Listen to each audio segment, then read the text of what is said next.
Yo, what's up? We are now sitting in the BMW i3 and we are at Untitled.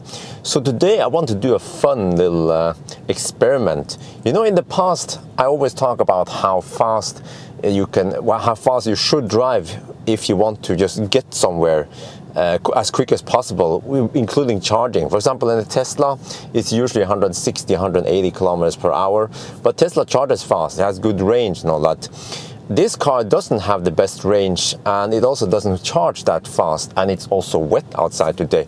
So I want to know, how fast should you go, in order to get there as fast as possible, including several charging stops.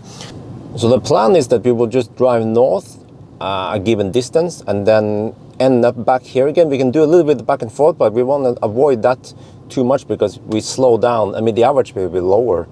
And the setup is that we start with 85%, because after we do the driving test, we have to come back here to Ionity here and then charge it up again to 85%.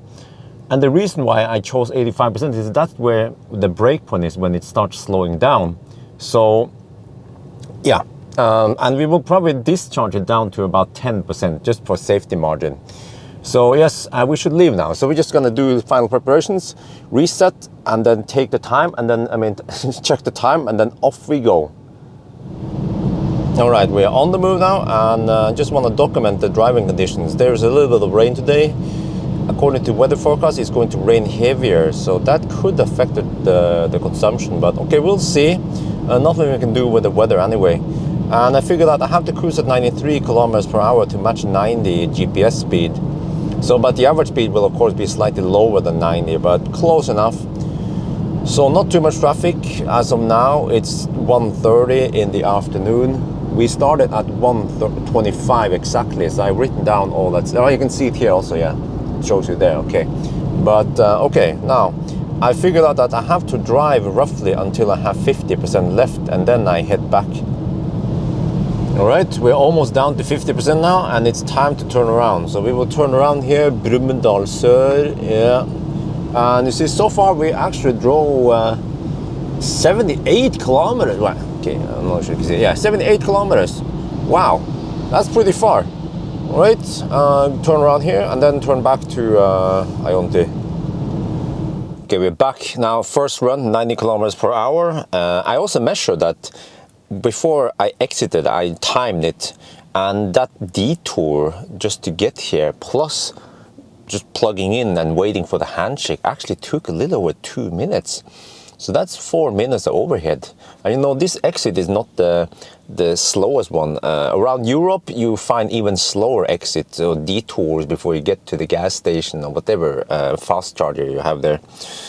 But okay, so now we are juicing up. We came back here with 11.2%. Okay, good, pretty good run. 158 kilometers driven, and actually the consumption was 181 because of wet roads. You see, when I did the 90 kilometers per hour test on dry road, it was 151 or something, if I remember correctly.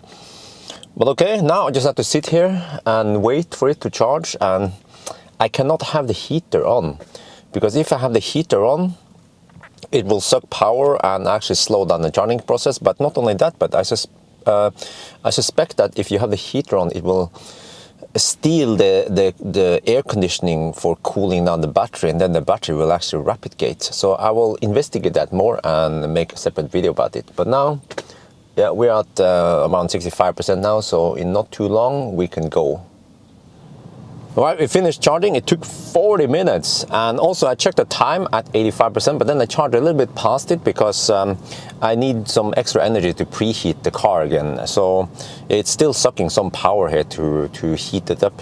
But what is important that it took total of 2 hours and 30 minutes. I also counted 2 minutes of exit time here, so 2.5 hours. And then we look at how long we drove, and the average speed, that is the important, that's the one metric we are measuring here. Average speed was 63.3 kilometers per hour.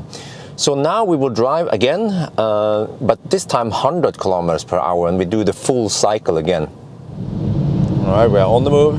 This run is now faster because we spend more energy and we go faster. So as usual, we will try to turn around 50%, maybe a slightly more than 50, because we are going higher speed.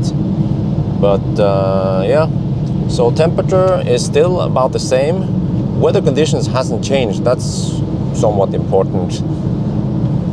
All right, and traffic not too bad. So I have not been restricted with driving the optimal speed. Oh, okay, and also yeah, the side speed. I mean, and also we do 103 now, which is 100 exactly on the GPS. So let's see then. We are now at Hamar, and we just turn around and we have 53% left. I chose to turn around here just in case that we spend significantly more on the return, because at higher speed I think the difference will be bigger. But consumption so far is only 186 watt-hour per kilometer, but I guess it will go up now that we go back. So all right, so far so good. Just want to show you that the driving conditions over here are similar like before. Still wet road, a little bit of rain. Yeah. We're now done with round 2, and as expected, it also took 40 minutes to charge to 85%. This time, though, we spent okay, it was 192 watt-hour per kilometer, only 11 more than the previous run, but it could seem like we have slightly better weather now, so just take that in account. But actually, variation in consumption shouldn't be that significant anyway. But okay, and also yeah, previous run I counted 2 times 2 minutes, but I think to be fair it should just be 2 minutes, because we are also, this next run will be included the run out of it anyway. So anyway, okay, so now if we look at all the numbers now, what is important this time is that we draw short the distance, 154 versus 158, actually not that much different, huh? But the average speed, including charging, was 69 kilometers per hour versus only 64 kilometers per hour in the slow run. So that's a huge difference. But now we will do 110 kilometers per hour and see how fast it is then. All right, on this lap we cruise at 113 on the speedo. That becomes 110 on GPS. Same drill, I will try to turn around at 50%, and we also have to take a look at the consumption eventually. But yeah, the road is still wet, maybe slightly less wet than earlier. Okay, well, let's see then. Well, we just turn around again at Hamar, just happened to be the same blue roundabout, and we had a little over 50% as usual. And consumption seems a bit low, but I guess we have to face the wind now on the way back, so it should be maybe 210, that's my guess. All right, round 3 is now done, and this time, okay, charged 42 minutes, but yeah, what you want to see is that average speed this time is 70.2 kilometers per hour. The faster you go, the faster you arrive, because yeah, okay, but okay, let's do 120 kilometers per hour, but it seems like the gain starts to diminish now, so you want to try 120, and should I try 130? You know, the high speed limit in Norway is 110, so, and I'm already doing 10-20 kilometers per hour over the speed limit, so let's go, 120. Okay, final run, I just turn around now at Furnes, we're down 53%, almost no traffic here, it's 9 in the evening, so I had to switch off adaptive cruise control because it kept bugging all the time. Well, actually not all the time, but there was actually a little bit of phantom braking here, so it seems to hesitate when you try to pass trucks sometimes. Yeah. Okay, we're now waiting for the result. Back here charging, so I want to show you something funny or interesting. Circle K, the reason is put up this sign here saying trucks prohibited except for electric trucks. What's up with that? So no, I think the background for it is that you see we have truck resting area here, dedicated large parkings for trucks. And then over here we have just for cars, trailers, whatever. And then most customers to the gas station, they go over there. But I think maybe some trucks have been using those places there, but this area here is just for charging for EVs. So I guess one day if you come here with this Tesla Semi or some of the other electric trucks, then you can just camp here then. But yeah, okay, so it's actually not too cold outside. It's about 8 degrees Celsius. And let's see now. Okay, we're getting close. Yeah, okay, almost there. So at 85%, we will check the time. Oh yeah, we can finally have the heater on. But okay, so this time I charged to 86% because I noticed that before I did the run, I started with 86%. I didn't spend that much energy preheating the car. But okay, so what you want to know is this run is that average speed was 71.6 kilometers per hour. To my big surprise, it was actually significantly higher than the slower run. So this means that maybe if we tried 130 kilometers per hour, that would probably be the sweet spot. But I don't have time to do it. It's 10:30 at night. I've been testing all day. This test took really long time. But I already calculated this before, that the sweet spot, if you have most EVs that support 50 kilowatt, or you only have 50 kilowatt fast charging, then the sweet spot is usually around 130 kilometers per hour.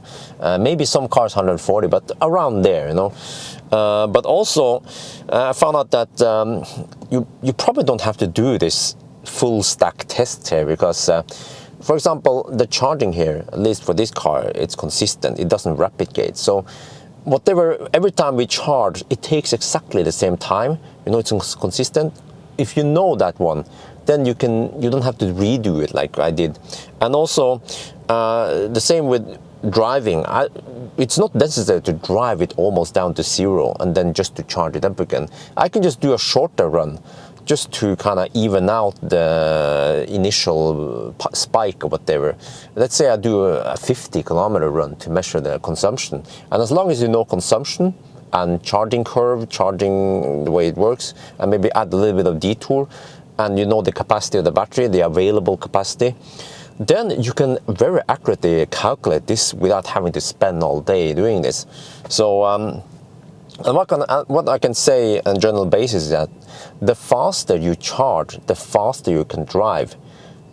Just like in a Tesla, you can usually cruise at 170, 180 kilometers per hour, and then you will arrive really fast. Of course, you have to charge slightly more often.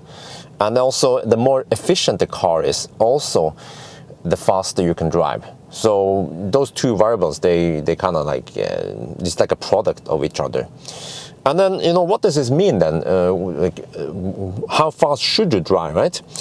Well, you see that driving at 90 kilometers per hour is a bad deal time-wise, and you're actually not saving that much energy. You see, I see many EV drivers, okay, they might have the reasons why they drive that slow, because I also been driving slow sometimes just to reach a certain destination. But I've seen many people, when they drive a long trip with EVs, they take it a little bit too easy.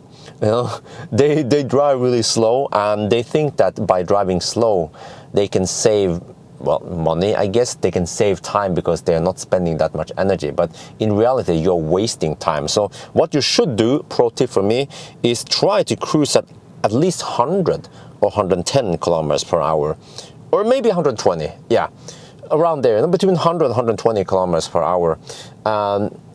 But it also seems like at 120 kilometers per hour, the consumption starts going up with this car. So depending on which car it is, maybe you want to cruise at only 100, 110 if you care about the economy here. But also time-wise, I don't know if this is a coincidence, but if you take 71.6 kilometers per hour, okay, now you take 1,000 kilometers divided by 71.6, you get 14 hours. And 14 hours was, by coincidence, the time that this car needed to do the 1,000 kilometer challenge.